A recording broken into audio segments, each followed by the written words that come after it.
I think that we'd be a lot better off growing apples in the Okanagan and bringing them over here, and growing broccoli over here and sending it over to the Okanagan. But we need to think about food systems that are more proximal and appropriate, or proximal to and appropriate for the places we live.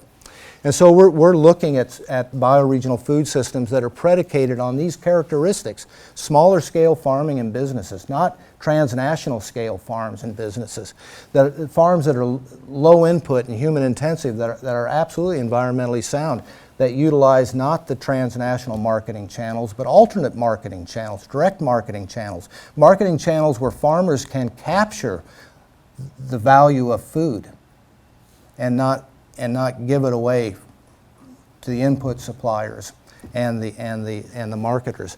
That is community centered and contributes to our local economy. The opportunity is to capture some part of the $6.5 billion that we spend on food in Southwest BC, our bioregion, each year.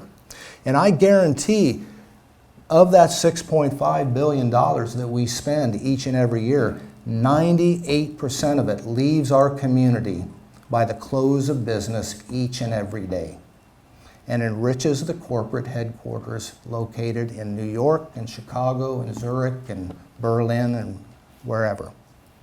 So there's an opportunity to, not just an ecological opportunity, but there's a tremendous economic opportunity, a tremendous business development and community development opportunity in re-regionalizing our food systems. And this is what we're trying to look at.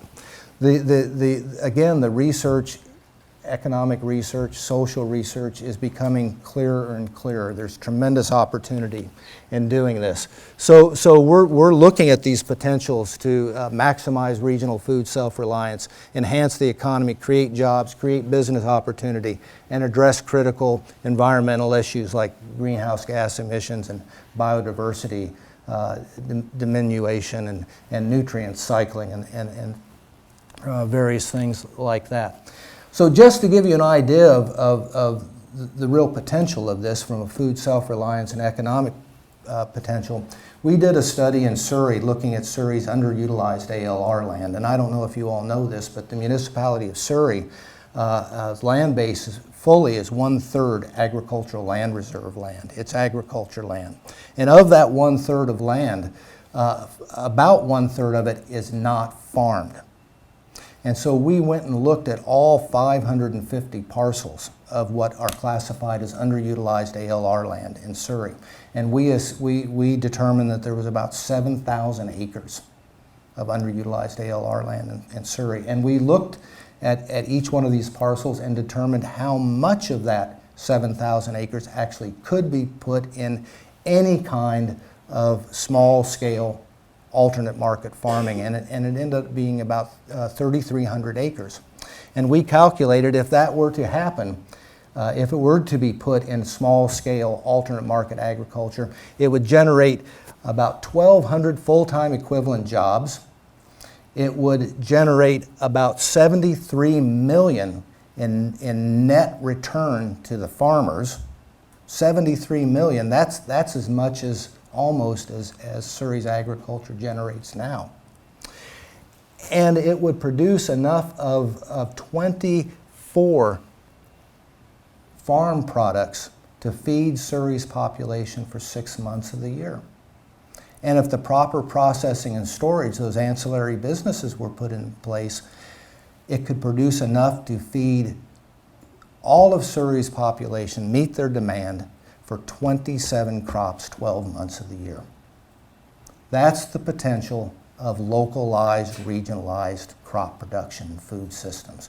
Food self-reliance, job creation, business creation, and income generation, all for our communities. All for our communities. So we are now looking at Southwest BC as a bioregion, our ultimate, and trying to elucidate these potentials for Southwest BC, which is not an easy task. A team of 7 people have been working on it for 2 years now, economists and planners and ecologists and agroecologists agriculturists and food system people and nutritionists and et cetera. And we hope to have the story to tell in about a year.